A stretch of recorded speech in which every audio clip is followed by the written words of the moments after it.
It's really timely. As the day progresses, we get to take care of one computer, right? So welcome to the practitioners professional. We have panelists with us here, and we have two panelists virtual. So hopefully everybody can see the screen as well as our panelists there. We all wave to the panelists on video. We even see Ramsey, what's up, Ramsey? It's good to see you. You too, man. You too. So as we get started, oh great, some more people joining. As we get started, I'm going to ask the panelists to start by introducing themselves, but just so that you know who I am, I'm Sharon Wobble, and I'm an ED student, so I'm going to be helping to drill these guys some questions. They sent us a whole list of questions, and I decided I'm going to go completely off script and just throw them completely off base with random questions. Not really, but let's get started. So if we could, let's get started by each panelist. If you could let us just introduce yourself, tell us what you do and where you do it. And maybe to kind of switch things up, let's start with our panelists on video. So Gina, would you like to start and introduce yourself? Yeah. So I'm Gina Howard, as you've probably figured that out. Right now I work at Lending Club in San Francisco, California. What else do you want to know about me? So what is it that you do? Just a description of what it is that you do. Yes. So I'm a learning experience designer or an instructional designer at Lending Club. So I design a lot of the curriculum for our new hires and for our existing agents. I don't design compliance or more HR related stuff. I only design content for people who are learning new things about their job. Like if we have a new update to the system, I help teach that. Or if we need to teach them about financial literacy, I design those sorts of programs. Very good. And I'm going to ask this question as a follow-up, just because, what is the company again that you work for? Lending Club. The Lending Club, I got it now. So it's a financial institution. Yes. We specialize in peer-to-peer lending. Okay. Very good. Thank you. Mm-hmm. Seth, would you like to introduce yourself? Yes, I'd love to. Hi, my name is Seth Martinez. I graduated from the PhD program in IST almost 3 years ago now. And I'm currently a program manager in the Global Learning and Development team at Adobe. So I'm at headquarters right now in San Jose, California. Great to be here. Welcome. Next, Thank we'll you. have panelists in the room. Michelle, on the side. Okay, all right, great. Hi everyone, I'm Michelle Gribbins, and I kind of snuck in on this panel as a practitioner because I am a student still in the IST program and the EDD program as well. Today my title is E-Learning and Data Specialist for the University of Illinois Springfield. Now for any of you who've ever worked for an institution of higher education, especially one that's a state-run higher education institution, things move slowly. And I was promoted in December, but we're still waiting for the last few rubber stamps to happen. Once that's done, I'll officially be the Associate Director of our Center for Online Learning Research and Service. Good afternoon, everyone. My name is Ramsey Kizilvoda. I'm original from Turkey, and then I just finished my PhD a couple months ago. I graduated in October. And I've been working for the University of Utah. Actually, it is National Institutes of Health, and then they have a training office at the University of Utah, and I'm working for them as an instructional technologist and curriculum specialist. But the things we are doing usually is like kind of instructional design. I design and develop training courses for the NIH, Instruction National Institutes of Health. Hi everybody, I'm Julia Price. I work for the Wendy's company. I graduated with my master's in IST in May of 2017, so nearly 2 years ago. And I am what they call there a senior training specialist, which pretty much translates to instructional designer as well as facilitator, both face-to-face and virtually. Thank you. So we'll get started. And when we do these questions, not everybody has to answer every question, but if you have something to say, just speak up, and I'll try to kind of keep track of our panelists online. Just flag me down if you've got something to say and I need to recognize you. But let's start and maybe talk a little bit about what you learned in your IST studies here that you took to your job that was particularly valuable. What is it that you found that you took there as you started your career? Well, I'll start. I didn't really start my career in the IST program. I actually was a full-time faculty member in a college of business before that. And I realized I just didn't have the passion for business that I had for teaching. And so I decided to transition along the way to our Center for Online Learning Research and Service, and then started going toward this EDD to give me that opportunity to move up in higher education. I need to have a doctorate if you want to move on to higher level administration. And what this program has brought to me is I've been teaching since 1996 in higher ed. But again, coming from the business school, never had an education class ever. And so this is kind of is paralleling what I thought I learned along the way with what theory shows, or things that I thought was right based off of what I like, that really shouldn't be right, and the research says otherwise. So it's really helping me blend those two backgrounds together. Anybody else? Yeah, so maybe in terms of this, I feel really lucky because my bachelor's and my master's degrees are in this field as well. That's why I knew what I'm supposed to do or see when I first came here for the PhD program. And in this program, we had some courses that taught us how to do instructional design, starting from needs analysis, test analysis, audience analysis, which are core to the instructional design activities. And also we have research group activities here, design research group activities with Professor Bowling, and some technology integration research group activities, which really help me to, especially when I do instructional design and provide instructional design consultation to the instructors.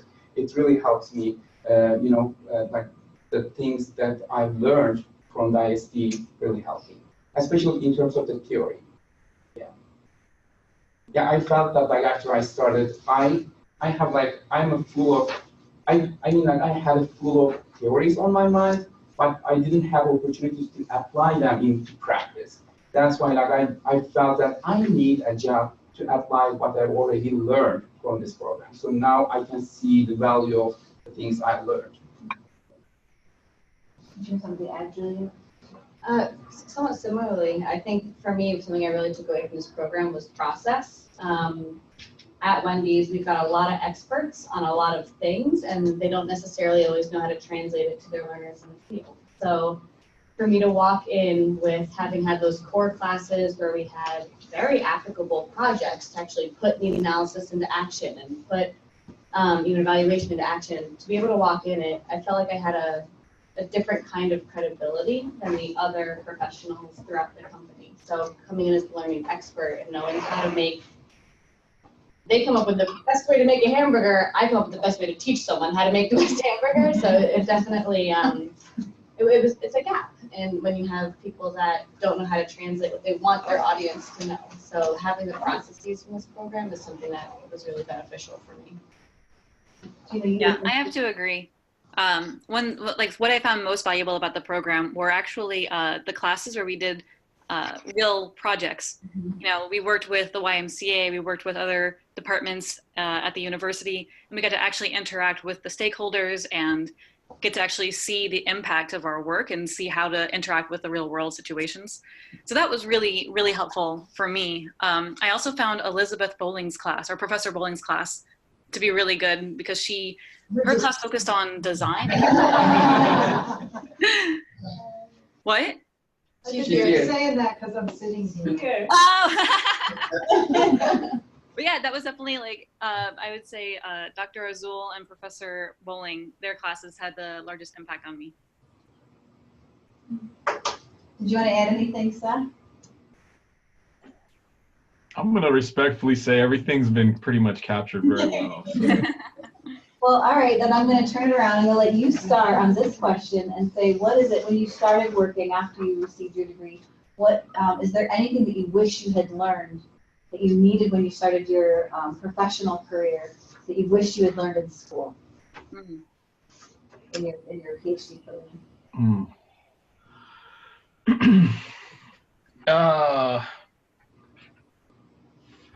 So I guess I'll combine what I was thinking of for the last question with this. So the greatest thing that I took, and this is the truth, from the program that helped me. So my first job upon defending my dissertation was I worked in the graduate school of business at Stanford as a learning experience designer. As an ID. And so we consulted, basically we were internal consultants with the business school faculty, designing MBA curriculum and executive education curriculum. And so the greatest thing that I took that still helps me now in my role at Adobe is the critical thinking and frankly, communicating with people that aren't your best friends. To be completely frank, it was an education for me at my time at IU, and learning how to think critically in an academic way and in a non-academic way, and how to communicate and play nice with others, even if it might not have been the easiest thing or what you wanted to do. To be completely frank, those were the things that I learned and took away from the program, and that I applied directly both at Stanford and here at Adobe. Those are the skills that I can directly point back and say, I had been prepared during my time in IST. Great. So was there something that you didn't have that you wished you had? To your question. Putting you on the spot, but get ready, Gina. That's a good one. No, that's a good one. I mean, so as a doctoral student, it's a little different what you're aiming for than a master's student. Like honestly, there's nothing that comes to mind that as a result of being a doctoral student, I wish I had this part of my doctoral program. I didn't feel like any of that. Nothing comes to mind, at least. Gina, do you have any thoughts? For me, it was more, I wish I'd had more opportunities to work with tools that are used in the industry. I picked up a lot of Adobe skills on my own, and I think we had one class where we got to sort of play around with some tools, but I wish I would have liked to have more opportunities. Like, especially with Articulate Storyline. I don't know if you guys are familiar with that, but that's like that's an industry standard I've learned out here. Not many people use Captivate, unfortunately, and that was what I was like well versed in. So I had to kind of like relearn the whole system, which was totally fine. Like I love learning things, but it would have been nice to like that's what they asked me in interviews. It's like, do you know Articulate Storyline? And I would say, I know Captivate. It's close, right?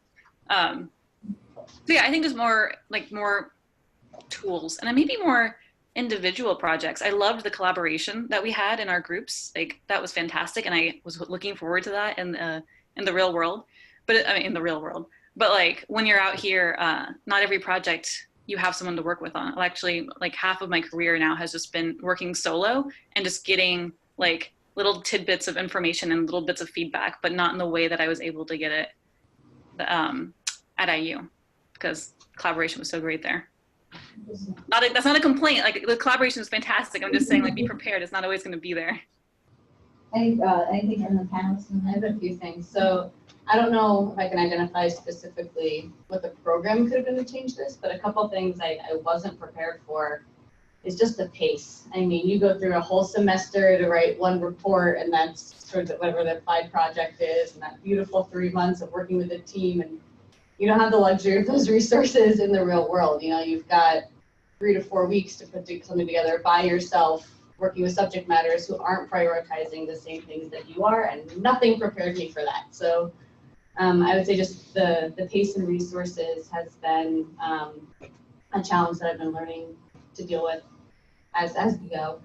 And then another thing that I don't know that I was prepared for was just having a better understanding of how our training programs and the initiatives that we're working on impact the rest of our business, and how the rest of the business impacts us. So that probably changes industry to industry, and for me it's the restaurant business, but the longer I'm there, the more I realize how to frame how my initiatives, what's in it for my stakeholders and my clients to get their buy-in and to get their resources and to get their time and to help them prioritize our projects as well as their own. So that kind of negotiation and communication with our internal clients has been very important throughout the year and a half or so I've been there. I would say maybe it's not about program, as Gina said, as Julia said, sorry. So, I mean, like it's about the storyline, because like I actually, for myself, I learned storyline by myself. I started from storyline first, storyline 1, and then after that storyline 2, and then storyline 3. And after that, I was able to get a job. So it was really interesting because you cannot purchase storyline by yourself. It is very expensive. It's for the business, and I was like downloading it and then watching like lynda.com videos, and then just for 30 days, I like, so that's all. I can prepare you for the pace of the real Absolutely. So maybe like there are some courses here that encourage students to use Storyline or even Captivate or Camtasia. I don't know, but I wish like I'm always like just told myself that I wish I should have like I could have had some chances to create something using Articulate Storyline and get feedback from someone. So to improve it, because like recently I created some courses using Storyline and then get a lot of feedback from others. So then, throughout the process, we make a lot of revisions. So that was, something I wish I had. The upside is that in an interview, when they say, "Oh, have you used Storyline?" and you say, "No, but I'm familiar with Captivate," they go, "Oh, well, if you can do Captivate, you can definitely do Storyline." So that's the upside, even if you haven't had a chance to experiment with it. Yeah. Well, my experience working in higher education is entirely different than your experiences, especially when we, as an institution, we're not one where all of our online courses have to go through our instructional design process. So it's really up to the faculty members who are teaching and designing their own courses to come to us if they want assistance. And so we have some great faculty members who come to us and get help and make wonderful online lessons. We have a whole lot of faculty members who are experts in their field, really struggle to deliver a good online product. And so I think trying to work with those type of situations, that human personal interactions, to try to get someone who is an expert in their field to understand they're an expert in biology, but they're not an expert in education, and how to get them to recognize that delivering a 1 hour long video to an online student of them, nothing more than recording in a classroom, is not appealing to an online student audience. So things like that, I think that human element would be valuable. Interesting. I want to add something else because Professor Bolling is here. So just like I'm a PhD, I was a PhD student. So normally like you are supposed to be a professor after you finish your PhD, maybe not an instructional designer. So that's why it might be more valuable for maybe, especially for the master's students. If like, for example, if they want to use Articulate Storyline, maybe if there's a subscription of the Storyline or Captivate. I believe Captivate is subscribed by the university, but not the Storyline. It might be really beneficial, especially for the students, for the master students in our department. Mm-hmm. So when you clearly think we have some money. I wish. I'm writing it down. I think we used to have that in the small app. Yeah, like 2 copies. Okay. So you have to learn, but I don't know what happened later. And then phone me up when they change and it's something else. Right. Right. Isn't that always the challenge, though, keeping up with the technology? Yeah. In that regard, what are there other changes that you see coming down the pipe? What do you see in your field that's coming? Everybody here, we're currently working on our degrees, and many here, you're here at the practitioners panel, I think probably because you're interested in, where you're headed next and possible employment. What do you see coming down next? What should we be thinking about? I can start that. Oh, okay. Go ahead. Hi. Right now, our company is really, really pushing towards online learning. I think that's like becoming a more global, national, global movement. Because like our company was very focused on like facilitator-led training. And that's what I had more experience designing, was facilitator-led training. But now we're moving into online learning, but not just online learning. They want us to gamify it. So we need to learn how to like incorporate these game-like elements in a way that's going to actually help the learning and not detract from it. So that's something that I've been having to learn a lot about in order to like be able to succeed in my role. Also, graphic design is a huge thing, like huge, especially if we're moving towards online learning and like gamified learning. So luckily, I mean, I was really fortunate in that I already like graphic design a lot. And I had my best friend, who was also a graphic designer, teach me a lot about Illustrator and design principles. But I don't think everyone gets that opportunity. And I know like a lot of our designers don't have it. And so like, I'm the one that they all turn to whenever they need something. Like this week, I got pulled off of 3 different projects so that I could focus on just designing a game board for one of the courses. Because I was the only one apparently who could do that in our team. So yeah, I would say graphic design and online learning. That's what's coming. I would echo Gina with graphic design, only because people throughout my organization at least don't always know what an instructional designer is or does, and they hear design and they assume that it's meant a very visual thing. But just by the nature of lean organizations, you do end up being a jack of all trades. So unless you can create your own buttons for the course that you're making, you need that diverse skill set. And then the other trend I would say I'm seeing in our industry is toward micro learning. As important as training and development is for people at our corporate office and also our folks in the field, the reality is that they really want them learning on the job. They need them physically doing the work. There's not always time to invest in a half-day face-to-face training. There's not always labor hours in the budget for people that work in restaurants to sit taking a 25-minute e-learning course. So the smaller you can get the chunks and the more pointed you can get the concepts across, that's a big trend that at least we're seeing in our organization as a need to make sure the learning objectives are met. Yeah, that's absolutely true. Right. Actually, right now we're switching to a new company called WalkMe. Have you heard of WalkMe? It's exactly what you're talking about. It's like, when you're in the system, these little bubbles will pop up and they'll tell you how you're going to interact with it and like walk you through the process. So my entire design team is all focused on how do we take our 6 weeks or 5 weeks of instructor-led training and turn that into on-the-job system training. And then it's due like February 18th and we're all like, ah. That's almost a concept, it's a direct application of what we would call just-in-time training, right? So right as you're doing something and you need to know how to do it, you get the little micro lesson on how to do that. I've seen WalkMe on LinkedIn. Has anybody else? I've seen some learning data visualization tools using WalkMe. I didn't know what that is, so now I've learned. What is WalkMe? I have just started to see that, so it must be an up-and-coming thing. Has anybody else seen it? I think it's very new. If you're buying stocks, maybe. Anything new that we see? Was there a comment? Oh, great. Hi, Seth. Hi. So just to add on what's already been said, so 2 thoughts. The ability to design for modularity, or can what you design be used in part or parts somewhere else or somehow else? So thinking about that question on the front end is a skill, and it's a valuable one. If you're able to think and plan accordingly, it can save you a ton of time and work on the back end. That's one thing. And then secondly, scale. So as you're designing and as you're creating and building out a piece or a program or something in between, if you are able to plan with a larger scale than maybe your immediate audience in mind, because I think that is a question that comes up, at least here, and even at Stanford too.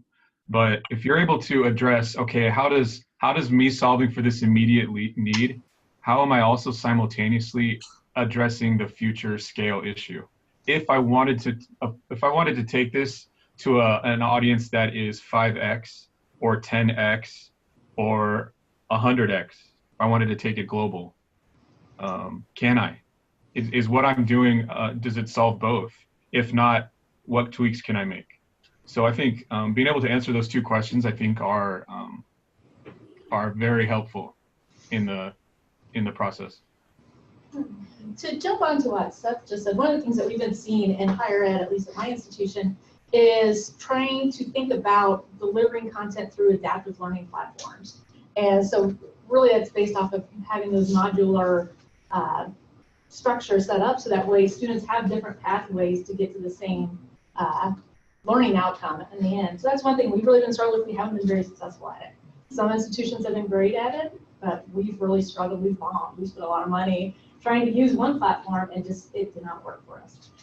So we're still trying to play with that one. Another thing, we've really seen a big push in trying to take advantage of open educational resources and add those into the learning process for our students so that they're not having to use textbooks or buy textbooks, trying to help faculty find those, integrate them into their lessons, and give students an opportunity to benefit from those resources that are freely available to them. Yeah, I totally agree because in my institution, it is a government institution, so that's why everything has to be as as low as possible in terms of the prices. That's why open educational resources are very critical for us, and also that we are using Moodle instead of Canvas or other learning management systems. And I would add something else. And because we talked about articulate storyline, and at some point, if you are creating some, learning materials using articulate storyline, you will see that its features also kind of limited for you, and then you have to have at least some level of coding to write some JavaScript codes for yourself to make more interactive and add more features for yourself. Like for example, I remember that there was a class there was a course I created, and they want me to add zoom out and zoom in function, but Articulate Storyline doesn't provide you that. So that's why you have to add some coding, there to be able to make it. So that's why it's very they don't tell you coding skills, but just be prepared. Very good. So we're about a half an hour in. I have one more question that I really wanted to ask the panel, and that's give one piece of advice to give someone going out to look for a job. What would it be? But that's kind of a nice kind of wrap-up question. Are there any follow-ups to what's been said right now? Yeah. I just had a question. You talked about working with faculty.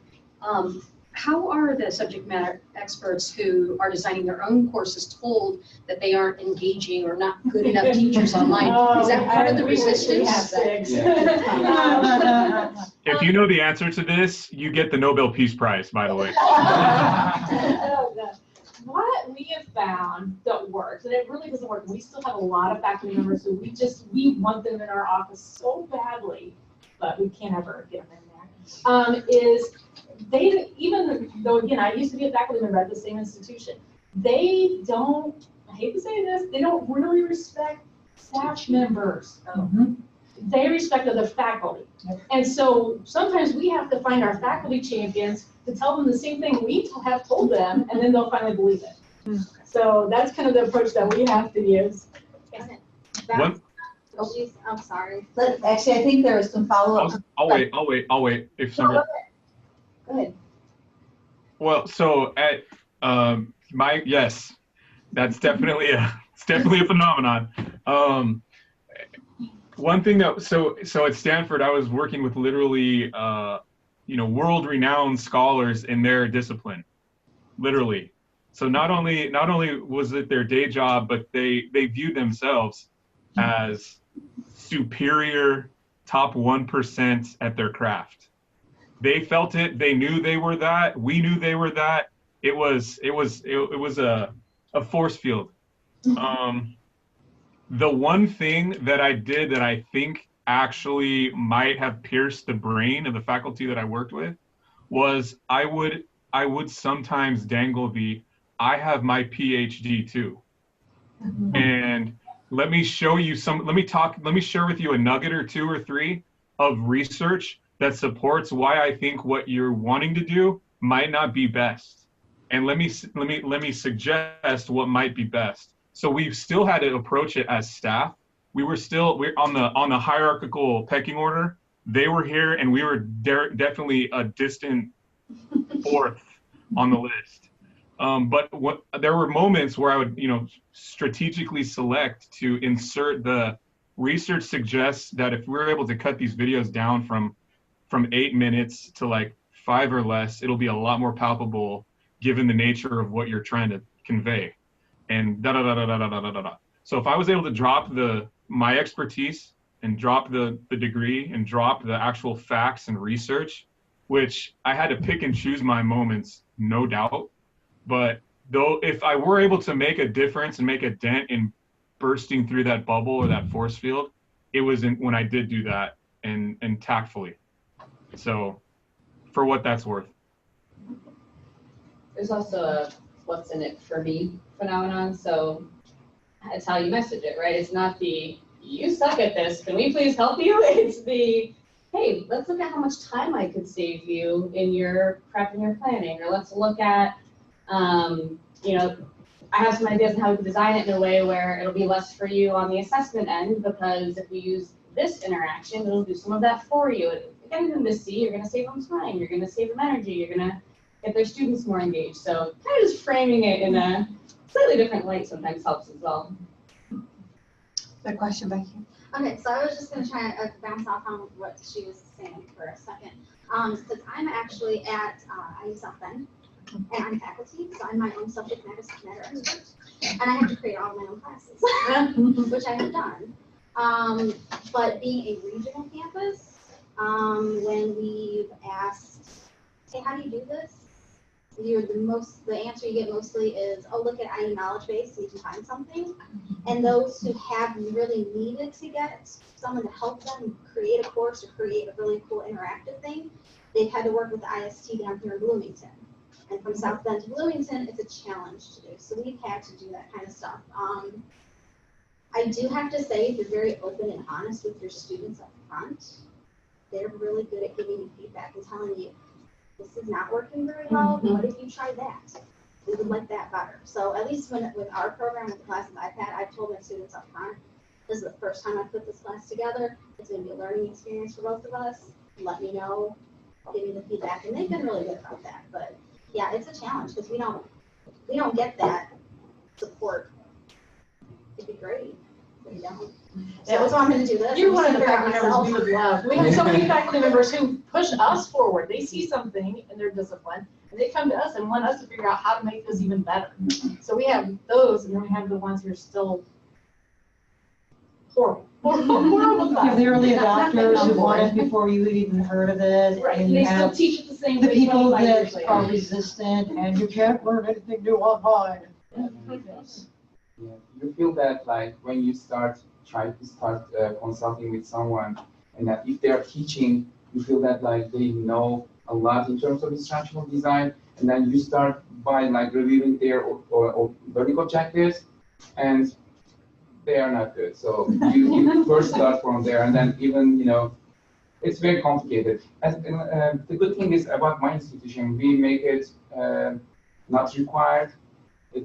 That's why like if they need, they come ask us, but we provide training instead of that. Like if this is how to write effective learning objectives, how to make sure your content responds to your learning objectives, and something like this, instead of just providing just telling them what to do. We are going to start quality matters soon, and which will give us an opportunity to give more formal feedback, then they have to accept it. So I don't know. I wish, It's going to be required for.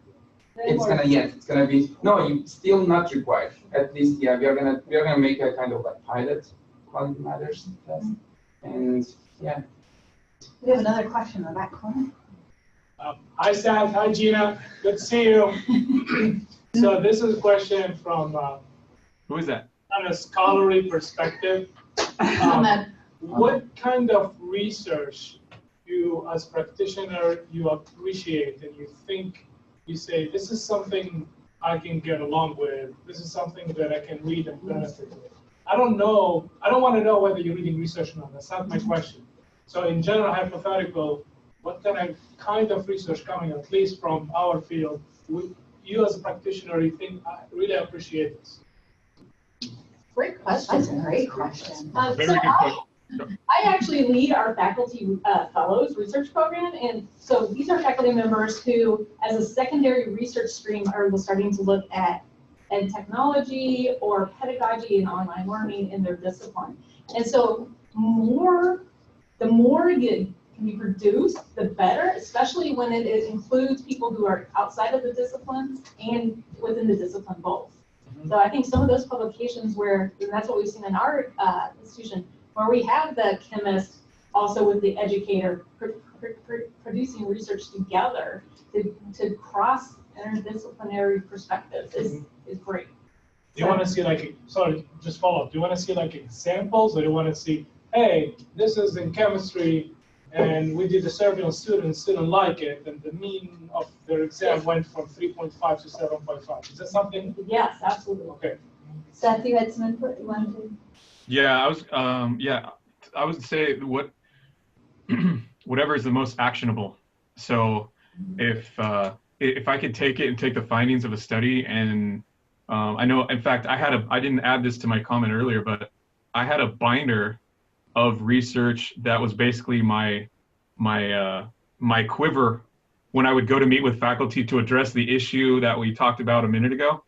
And it was my research of, this is why we should do this or should not do this binder. And it was, online instruction practices research. It was video creation research. It was case studies of things that were particularly successful in contexts that were in the same ballpark of what we were doing. Here at Adobe, it's going to be about just learning at scale, learning programs, how to train quickly, but broadly, and reach a large audience, and an audience of multicultural global audience. Anything that informs me to those ends that are actionable, I want. If it's too pie in the sky type research, if it's theoretical, like several layers removed from actionable, that's not for me now. So does that make sense? Oh yeah. Practical application. Yes, absolutely. Anything like help you to understand how to apply theory to practice. So yeah, like when we start this job, like everything is ADDIE, like in terms of instructional design. They say ADDIE, but I attended a webinar 2 days ago. It was about how to revise ADDIE with AI, VR, and AR. So they change it. They say that with this technology, ADDIE will change. We need something else. They change it to ADDEDD, something like this. They said, that's why I really want to, learn about how to apply theory into practice. Any research might be helpful. There was another question. It was about the previous conversation. Go ahead. It was just when we were talking about dealing with or working with, doesn't have to be faculty, just, who you're doing instructional design for. I had a job interview at Purdue for their instructional designer for their Center for Teaching and Learning, and I made it down to the final applicant. And I had a 6-hour interview with them.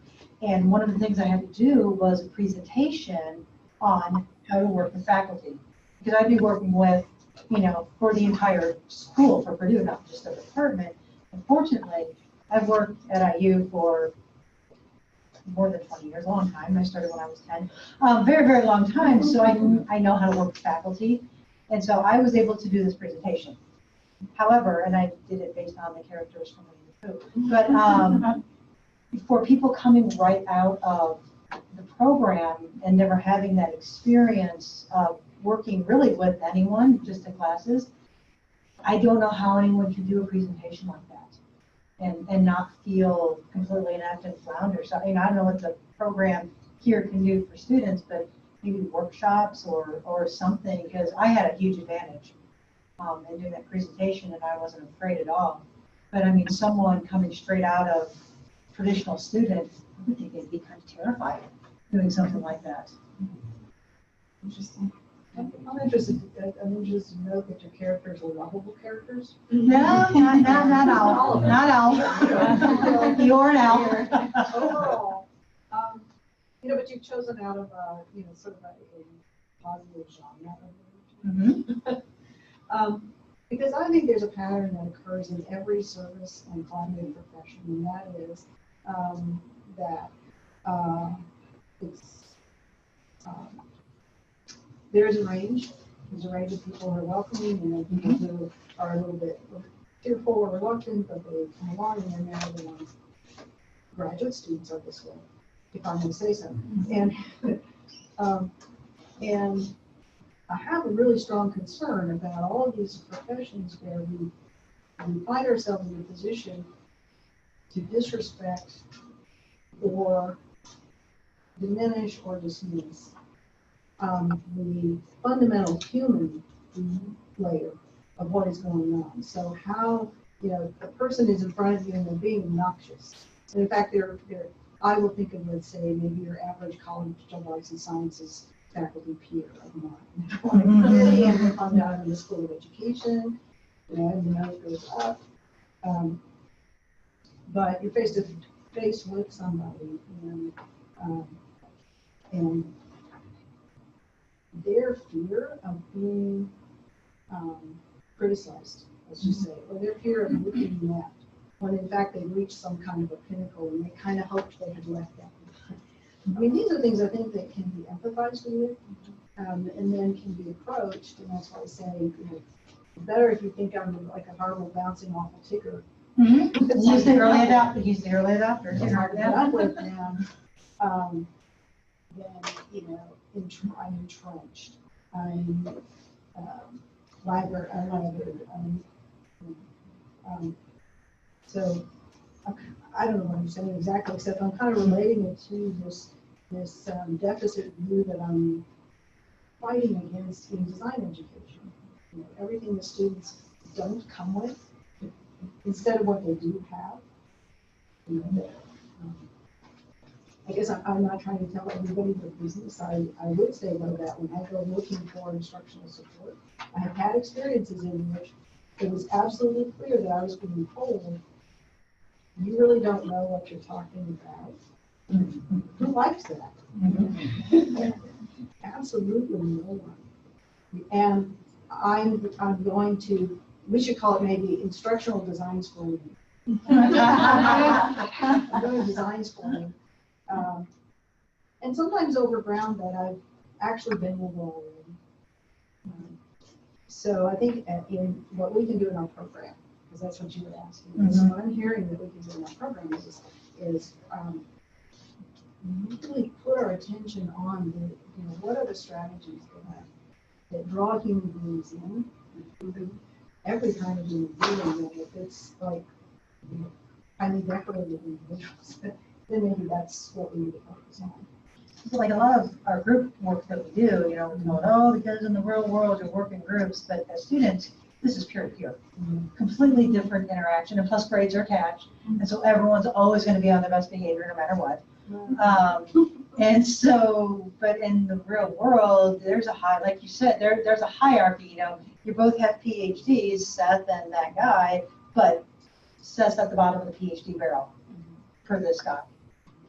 And so, just dealing with that hierarchy. It's very easy to fall into an us versus them mentality, whether it's designers versus faculty members, or in my case, designers versus operators, whoever those SMEs are. Exactly. Yeah, it's very easy to fall into that mentality, and I think something the program could do is preach from the beginning. It's more of a partnership mentality. You are bringing two different sides of the same coin to the table. And similar to the stuff was talking about the creation of the PhD value, I guess, in his organization. But for me, it's my subject matters are directors and VPs throughout the Wendy's company, and that is a very intimidating, scary thing, because they know the business far better than I ever will. Thank God they do. I can't teach subject matter that I don't know.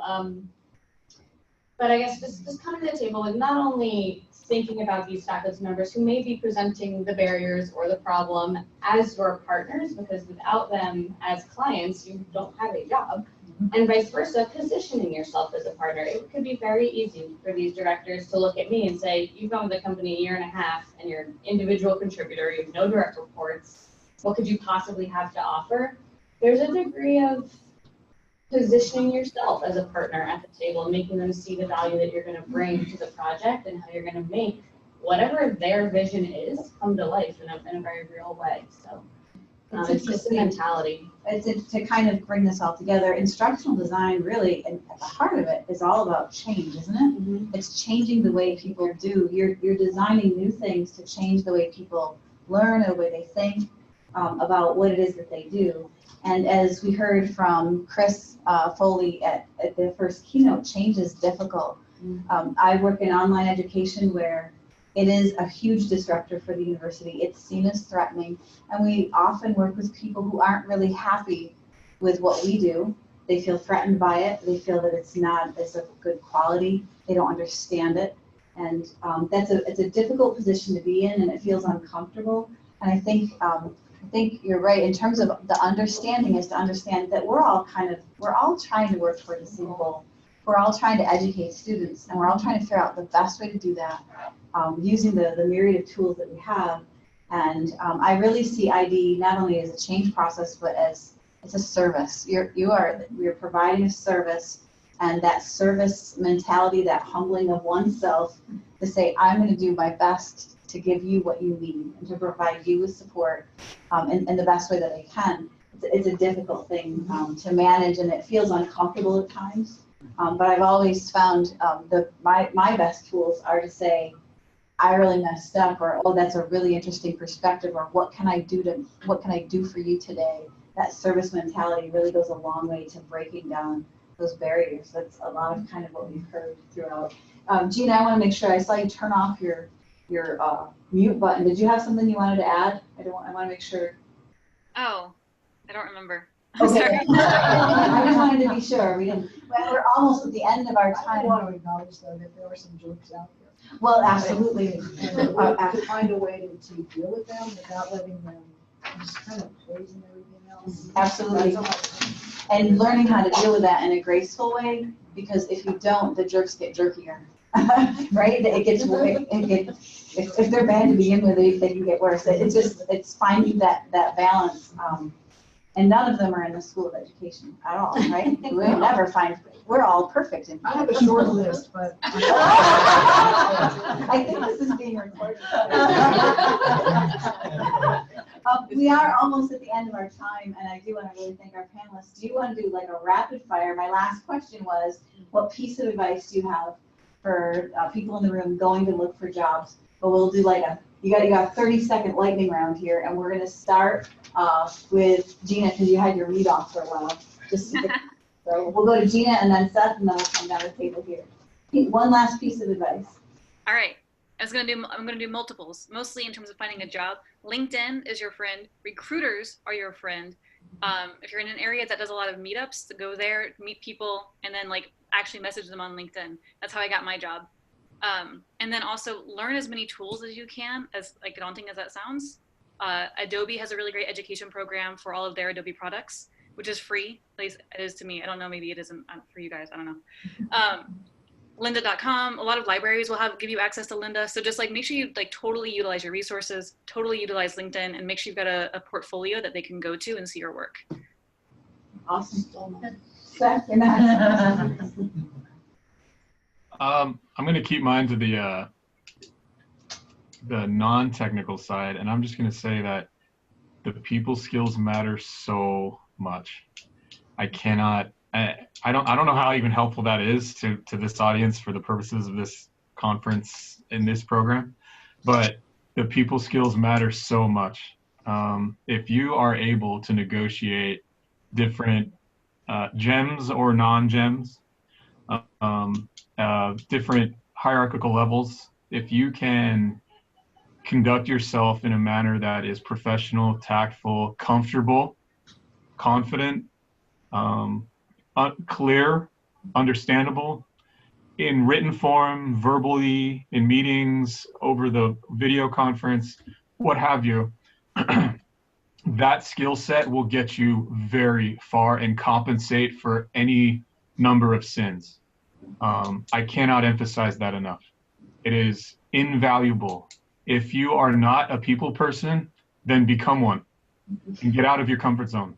And if you are, you can always improve. So that's what I've seen between those people that are more successful than not. So those are my 2 cents. Julia, I'm gonna make it hard. I'm gonna start with Michelle. We'll go down. You have to go last. You have to think of something. Okay. I would say get involved with professional organizations and associations. If you know what your career path is going to look like in the future, what you hope it would look like, start finding those professional organizations and associations now and volunteer. They are always looking for volunteers, and student membership usually is really inexpensive. And it's a great way to start networking with people. I'm on one committee with Roby and Brandon, who's the next keynote. And we've interacted on webinars with each other for the last 1.5 years because of this relationship. And that's a great opportunity for anyone to start making connections with people who are high-level administrators or positions that are similar that can have an influence on your career by either hiring you or connecting you with people they know who may be able to hire you. Okay, so I want to add one in general. Just keep updating your resume, and then if it is possible, maybe you can create an e-portfolio web page. This is really helpful because you can track your applications there. You apply a lot of jobs, but some of them never, goes back to you and then tells you anything about if they, whether or not they reviewed your application. Like, I had an e-portfolio website, and then sometimes I checked it, and then with Google Analytics, and then someone from, like Michigan, just enter your website, and then you will know that. It's really good motivation for you. And another one especially for the instructional designers, because it is always great to go and then look at the job postings. What do they want from you? So we know what an instructional designer means, but sometimes we don't know what does it mean from their perspective. So, it is really important to go and then look at job postings. I'm doing a research for that, like how an instructional designer's identity is constructed through job postings. Hopefully, I will still find something, because I don't know. I'm still learning. I'll just echo and elaborate a little bit. I mean, what Seth said about people skills, I completely agree with, along with what Michelle said about networking and being active in your communities.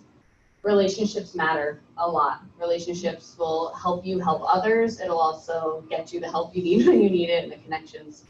And then just to elaborate on this portfolio thing, invest time in your portfolio and use it to showcase your skill set. So, for me, moving into an instructional design career was a totally new path. I was previously an elementary school teacher. I didn't feel like I had much to put in a portfolio, really, to prove that I had any credibility at all.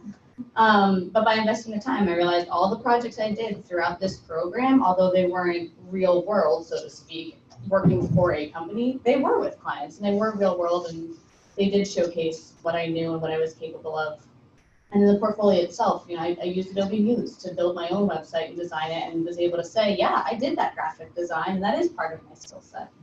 So along with that, be sure you diversify your skill set and have little tidbits of each, so that whatever that company is looking for, you can point to something you've done to fill that need. Okay. Well, can everybody join me in thanking our panelists this afternoon?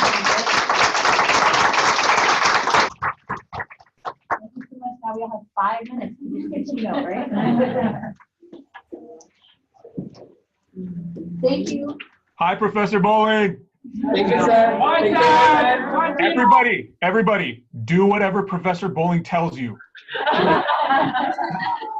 Definitely take her class if you haven't already.